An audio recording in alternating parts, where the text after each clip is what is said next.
नमस्कार, मैं भावना ठाकुर और आप देख रहे हैं कोहराम लाइव। झारखंड के डीजीपी अजय कुमार सिंह ने अपने मातहत अधिकारियों को नशे के सौदागरों की रीढ़ की हड्डी तोड़ देने की खुली छूट दे दी है। उन्होंने गांजा, अफीम और ब्राउन शुगर की खरीद बिक्री करने वालों को चिन्हित कर कार्रवाई करने का सख्त आदेश दिया है। गांजा, अफीम की खेती को पूरी तरह से तहस नहस कर उसका डाटा तैयार करने को कहा है। नशा तस्करी को रोकने के लिए सूचना तंत्र को मजबूत करने पर जोर दिया। NDPS एक्ट के तहत जब्त होने वाले पदार्थों की सूचना CID को देने का निर्देश दिया गया। डीजीपी अजय कुमार सिंह ने ड्रग्स तस्करों द्वारा अर्जित की गई संपत्तियों को जब्त करने का आदेश दिया। अफीम की खेती करने वाले और जमीन मालिकों के खिलाफ भी कानून सम्मत कार्रवाई करने का निर्देश दिया। डीजीपी आज पुलिस मुख्यालय में वीडियो कॉन्फ्रेंसिंग के जरिए समीक्षा बैठक कर रहे थे। इस बैठक में CID के DG अनुराग गुप्ता, ADG संजय आनंद राव लाटकर, IG अखिलेश झा, असीम विक्रांत मिंज, पंकज कंबोज, DIG कार्तिक S, अनुरंजन किस्पोट्टा सहित अन्य मौजूद थे। शादी के मंडप से उठकर नई नवेली दुल्हन सीधे एग्जाम हॉल पहुंच गई। दुल्हन परीक्षा लिखते रही और बाहर दूल्हा और बाराती इंतजार करते रहे। दुल्हन काजल जब परीक्षा लिखकर बाहर निकली तब उसकी विदाई की रस्म पूरी की गई। इस यादगार लम्हे को हर किसी ने अपने कैमरे में कैद किया। वहीं दूल्हा पक्ष के लोगों ने खूब वाहवाही बटोरी। काजल कुमारी BA सेमेस्टर 1 की छात्रा है। उसकी शादी बीते रविवार को हुई। शादी के अगले रोज का एग्जाम था। गिरिडीह के बेंगाबाद थाना क्षेत्र के डोमा पहाड़ी के रहने वाले रामचंद्र प्रसाद की बेटी काजल ने विदाई से पहले एग्जाम लिखने की इच्छा जताई थी, जिस पर हर किसी ने अपनी खुशी का इजहार किया। नई नवेली दुल्हन काजल को परीक्षा दिलाने के लिए खुद उसका दूल्हा परीक्षा केंद्र तक ले गया। परीक्षा खत्म होने तक दूल्हा इंतजार करते रहा। परीक्षा लिखने के बाद काजल अपने ससुराल देवघर चली गई।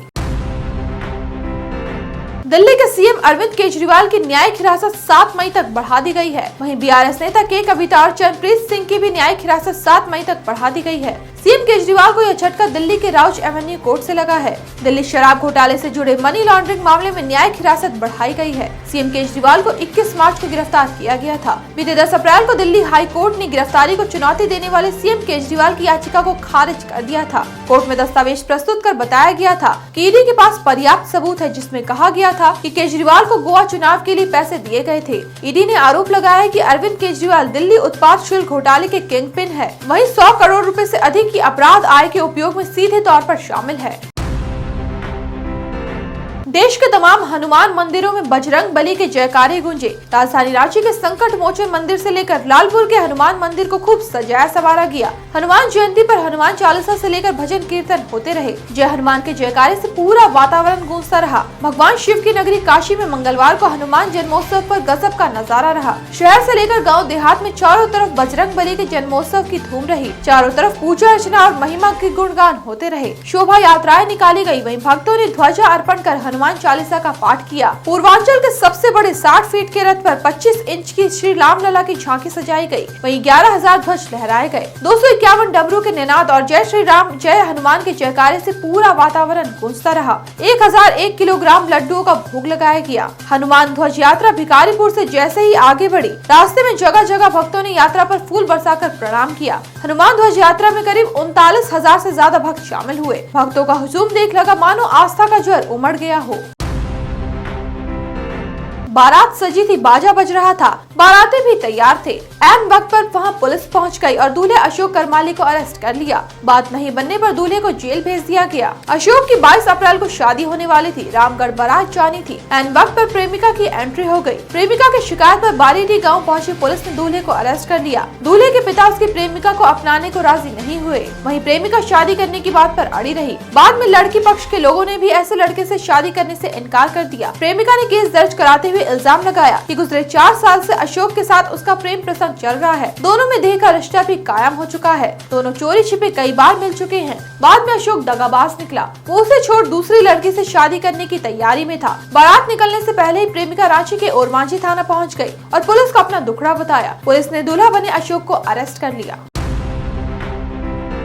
सूरत चुनाव को लेकर राहुल गांधी के इल्जाम को लेकर केंद्रीय मंत्री हरदीप सिंह पुरी ने पूरा इतिहास बता दिया। उन्होंने सोशल मीडिया पर लिखा, सूरत का चुनाव पहला नहीं है जहां संसद का निर्विरोध चुनाव हुआ है। देश की आजादी के बाद 35 उम्मीदवार संसद के लिए निर्विरोध चुने जा चुके हैं। एक बार फिर बिना पूरी जानकारी के टिप्पणी कर कांग्रेस के युवा नेता ने एक बार अपने मशहूर निकनेम को सार्थक किया है। केंद्रीय मंत्री ने कहा कि उनकी लोकतंत्र में आस्था तब मजबूत होगी जब उन्हें पता चलेगा कि निर्विरोध चुने गए 35 उम्मीदवारों में से आधे कांग्रेस के थे। साजिश रचने का उनका विश्वास उस वक्त टिकेगा जब उन्हें पता चलेगा कि उनके गठबंधन के नेता डॉक्टर फारूक अब्दुल्ला 1980 में और डिम्पल यादव भी 2012 में निर्विरोध चुनी जा चुकी है। सूरत चुनाव को लेकर राहुल गांधी ने सोशल मीडिया पर एक पोस्ट साझा किया जिसमें उन्होंने लिखा कि तानाशाह की असली सूरत एक बार फिर से देश के सामने है। जनता से अपना नेता चुनने का अधिकार छीन लेना बाबा साहेब अम्बेडकर के संविधान को खत्म करने की तरफ बढ़ाया गया एक और कदम है।